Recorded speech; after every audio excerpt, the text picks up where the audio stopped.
Hello student, this is NCERT Maths class 9th exercise 9.3 question number 6. The question is in figure 9.25 diagonals AC and BD of quadrilateral ABCD intersect at point O such that OB equals to OD, that is O is the midpoint of BD.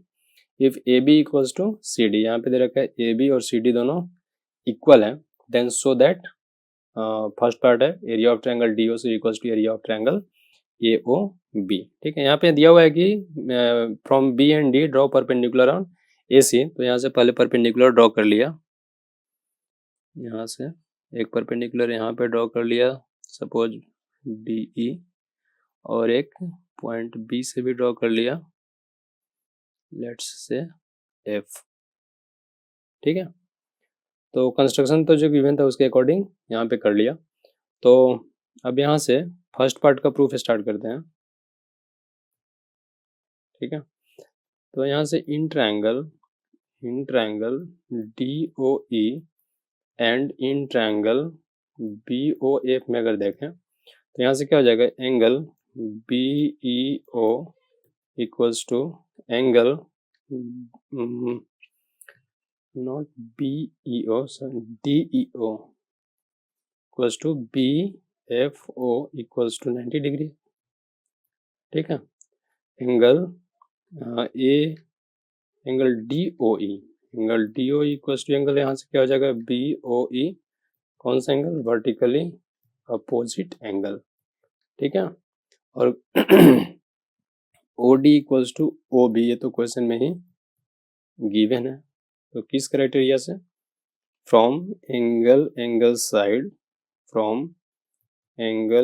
Side criteria we can say that triangle DOE is congruent to triangle BOF.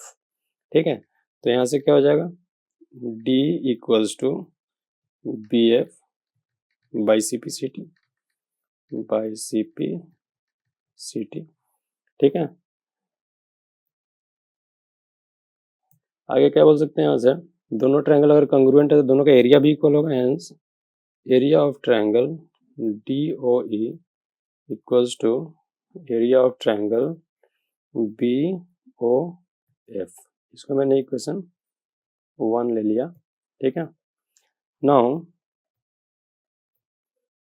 In triangle DEC and in triangle BFA में अगर देखें तो triangle DEC equals to angle BFA, ये कितना है 90 degree के equal है.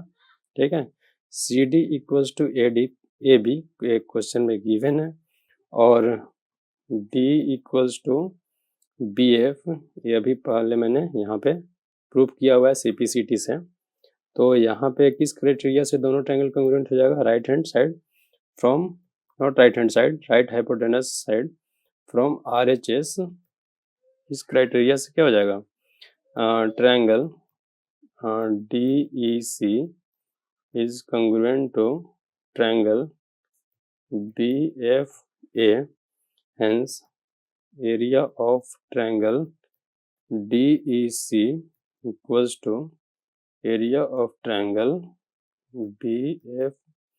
इसको मैंने इक्वेशन 2 बोल दिया. अब दोनों को ऐड कर दिया, एडिंग इक्वेशन 1 एंड 2, इक्वेशन 1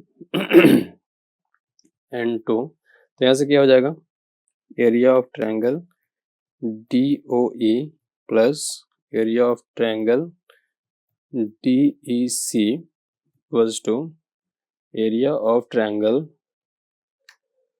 BOF plus area of triangle BFA. अब इन दोनों को यहाँ भी सम करेंगे और यहाँ भी सम करेंगे तो मुझे कौन सा एरिया मिल जाएगा, यहाँ से एरिया ऑफ COD, और इधर से मिल जाएगा एरिया ऑफ AOB, जो कि फर्स्ट पार्ट में मुझे प्रूव करना था. तो इन दोनों एरिया को ऐड करेंगे तो यहाँ से क्या मिलेगा, hence area of triangle DOC equals to area of triangle AOB, और फर्स्ट पार्ट में मुझे ये प्रूव करना था. So prove. अब देखते हैं सेकेंड पार्ट में क्या प्रूव करना है, कि area of DCB equals to area of ACB.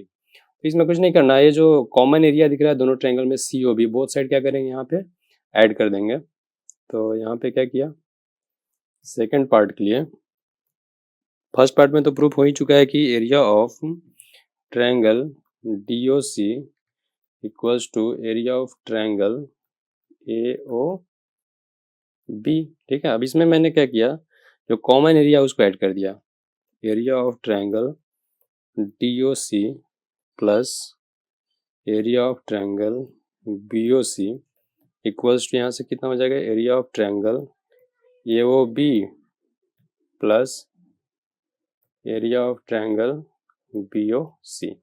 तो फर्स्ट वाला ये दोनों का एडिशन क्या देगा मुझे, area of triangle D C B, area of triangle D C B, और यहाँ से इन दोनों को ऐड करूंगा तो मुझे क्या मिलेगा, area of triangle A O, area of triangle A C B, area of triangle A C B, जो कि सेकेंड पार्ट में प्रूव करना था। ठीक है, वैसे ही देखते हैं थर्ड पार्ट क्या है। थर्ड पार्ट में मुझे प्रूव करना है कि A B C D is a parallelogram. ठीक है, तो थर्ड पार्ट के लिए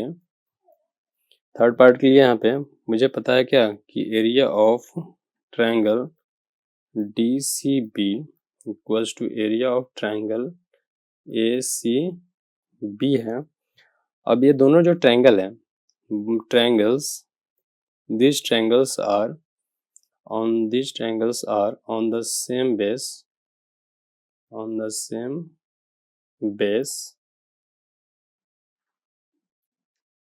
कौन से बेस पे है दोनों, ये जो ट्रायंगल है किस बेस पे है, BC पे है, BCD और BC, ये BC कौन से बेस पे है, BC पे, on the same base and between the lines BC and AD,